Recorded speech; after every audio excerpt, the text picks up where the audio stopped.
The murder of Elif Kaya, the unheard cry. She was only 24 years old, a university student full of dreams. Her name was Elif Kaya.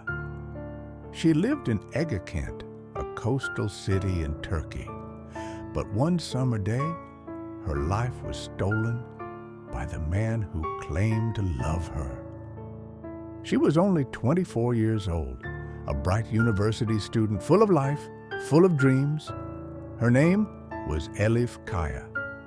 Elif lived in Egekent, a coastal city in Turkey, a place known for its sunshine, its blue sea, and its quiet charm. To the outside world, her life seemed ordinary, even peaceful. She went to classes, met with friends, called her family every evening. Nothing appeared unusual. But behind that ordinary life, something darker was slowly unfolding. On a warm summer afternoon, Elif vanished. She stopped answering her phone. She didn't return home. She missed her classes. She never showed up to meet her friends. At first, there was confusion. Maybe she just needed some time alone, they thought. But hours turned into days. Her family grew desperate. Her friends grew terrified. Posters with her face began to appear on street corners. Social media filled with her picture asking, "Where is Elif Kaya?" As the search went on, rumors spread. Some said she had run away. Others said she had chosen to disappear. But the truth was far darker than anyone could have imagined. Elif's life was taken not by a stranger in the shadows, but by the man who claimed to love her. Her story is not only about one woman. It is about the thousands of unheard cries, voices of women silenced behind closed doors, ignored by society until it's too late. This is not just Elif's story. This is a story of silence, of violence, and of a cry that the world refused to hear. This is the Unheard Cry, a True Echoes original documentary. Before the tragedy, there was life. Before the silence, there was laughter. Elif Kaya grew up in a small Anatolian town, in a modest family that worked hard to give her a future. Her father owned a little grocery store. Her mother was a school teacher. From an early age, Elif stood out for her determination. She wasn't afraid to dream bigger than her surroundings. When she moved to Egekent for university, it was the proudest moment of her parents' lives. Elif was studying architecture. She often told her friends, "One day, I want to design a library by the sea, a place where people can breathe, learn, and feel free." Her friends remember her not just as intelligent, but as someone who brought warmth wherever she went. One classmate recalls, "She never walked into the room quietly. She would come in with a smile, carrying 2 cups of tea, one for herself, one for whoever looked the most tired that day." Elif loved small rituals. She collected postcards from places she had never been. She kept a notebook where she wrote her favorite quotes, sometimes even sketching buildings she imagined. On weekends, she walked along the Egekent shoreline, taking photos of sunsets, uploading them with captions like, "Every ending has its beauty." She wasn't perfect. She was human, young, sometimes indecisive. She would stay up all night before exams, eating sunflower seeds to stay awake. She laughed too loudly at silly jokes, sometimes cried quietly in her dorm room when she missed home. All these details made her real, made her unforgettable. But there was another side, one that friends started to notice. Elif was in a relationship with Cem Yildirim, a man older than her. At first, she seemed happy. She said he was protective, that he made her feel safe. But slowly, changes appeared. She stopped joining friends for late-night study sessions. She excused herself from birthdays. She became careful with her phone, glancing at it nervously during conversations. One friend recalls, "We were walking back from class. Her phone rang. I saw her hand shake before she picked up. She forced a smile, but her voice was trembling. That was the first time I realized something was wrong." Elif never wanted to worry her family. When her mother asked, "Are you okay, Kazum?" she always answered with a laugh, "I'm fine, don't worry." But those closest to her could see the light in her eyes was dimming. Still, she held on to hope. She kept studying. She dreamed about the future. She believed she could overcome the shadows in her life.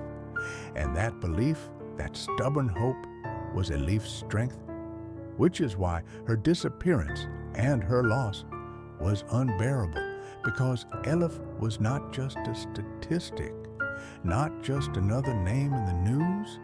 She was a daughter, a sister, a dreamer. She was a young woman who loved life and had so much more to live for. It was July. The air in Egekent was heavy with summer heat. Streets were filled with tourists, students preparing for finals, families heading to the coast. That morning, Elif sent her sister a short message. "Good luck on your exam. Call me after nothing unusual." But it was the last message she would ever send. Hours passed. Elif's phone went silent. She didn't answer texts. She didn't pick up calls. At first, her friends thought she was busy. Maybe she was studying at the library or visiting the seaside like she often did. But when the evening came, worry began to grow. Elif never missed her mother's daily call, and that night, the phone kept ringing. No answer. By the next morning, panic had set in. Her roommate checked her bed, untouched. Her notebooks and bag were still on the desk. Her favorite black sweater hung on the chair. It was as if she had vanished into thin air. Her parents reported her missing. The police began an official search. Posters with Elif's photo were printed and taped to bus stops, street poles, university walls. "Have you seen this girl?" the flyers read. On social media, her name spread quickly. Friends shared her picture, a smiling young woman with dark hair, bright eyes, standing against the sea. Within hours, the hashtag number sign, "Where is Elif Kaya?" was trending across Turkey. Strangers offered help. Volunteers searched the parks, the shoreline, the nearby forests. Some claimed to have seen her on a bus, others near the old market. Every lead was followed, every rumor investigated.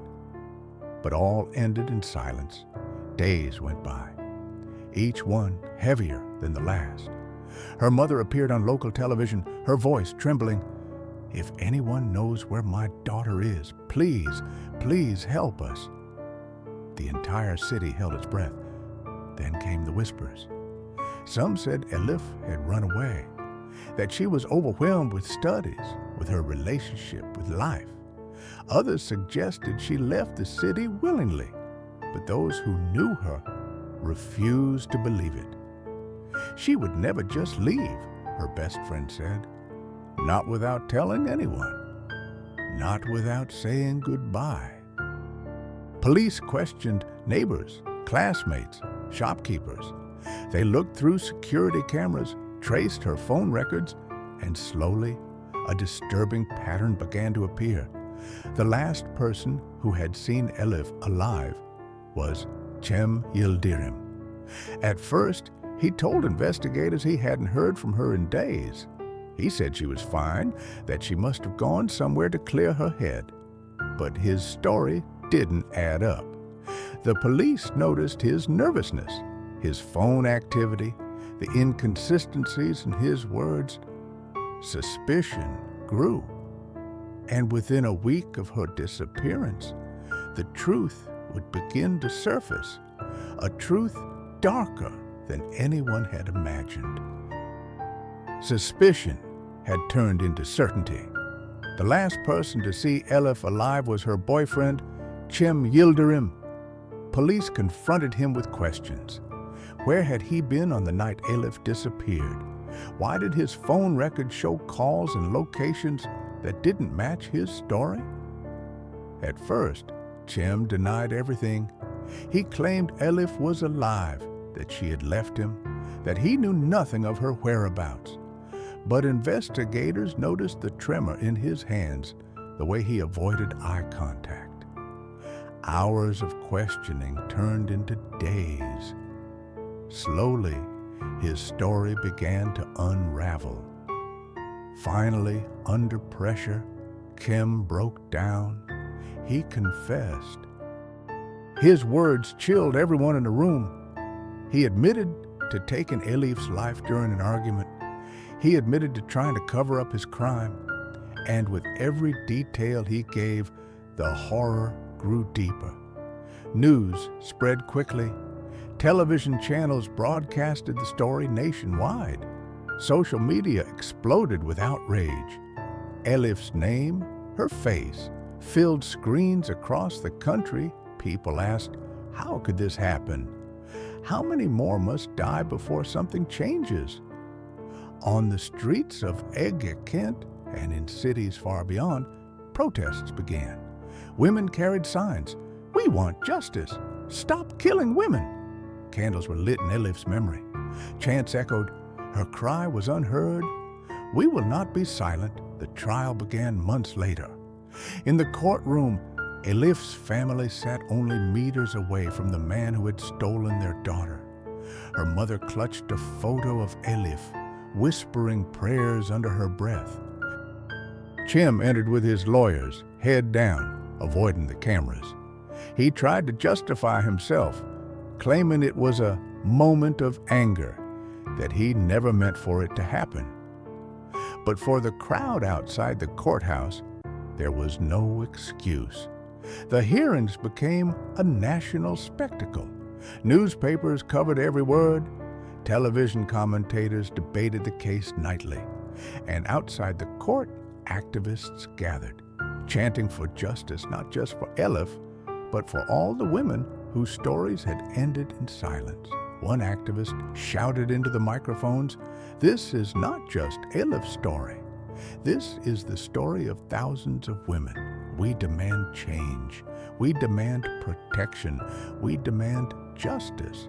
Inside the court, Elif's family listened in pain as lawyers dissected her final days, her private life, her relationship. It was unbearable, yet they stayed, determined to hear the verdict. After months of hearings, the judge delivered the sentence. Chem Yildirim was found guilty. He would spend years behind bars, but no sentence could bring Elif back. No prison walls could heal the wound left in her family's hearts. When the decision was read aloud, Elif's mother wept. Her father stood in silence, his eyes closed, holding back tears. Outside, the crowd cheered the verdict, but the atmosphere was heavy. Justice had been served, yet it felt incomplete. Because justice in one case does not end the violence. Justice for Elif did not bring back the countless women whose cries were never heard. And as the courthouse emptied, one thought lingered in everyone's mind. How many more Elifs must there be before this ends? Elif's story ended in tragedy, but her name, her face, her memory became a symbol, Across Turkey, people held her photo high.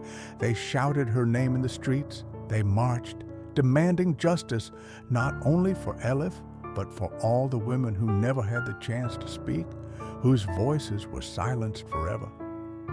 Elif's cry may have gone unheard in life, but in death it echoed louder than ever. Her story is not unique. Every year, hundreds of women are lost to violence at the hands of those who claim to love them. They are daughters, sisters, mothers, friends, lives full of dreams cut short. Elif's life cannot be brought back, but her story can open eyes. Her story can spark conversations. Her story can save others. To everyone watching this film, remember her, remember Elif, and remember the countless women whose cries were unheard. Share their stories, speak their names, refuse to be silent, for every echo of truth carries power. And if enough voices rise together, no cry will remain unheard. This was the Unheard Cry, a True Echoes original documentary. Every secret waits to be revealed. Every silence carries an echo. Every story is waiting to be told. This was her secret. What about yours? Subscribe and step into the echoes of truth.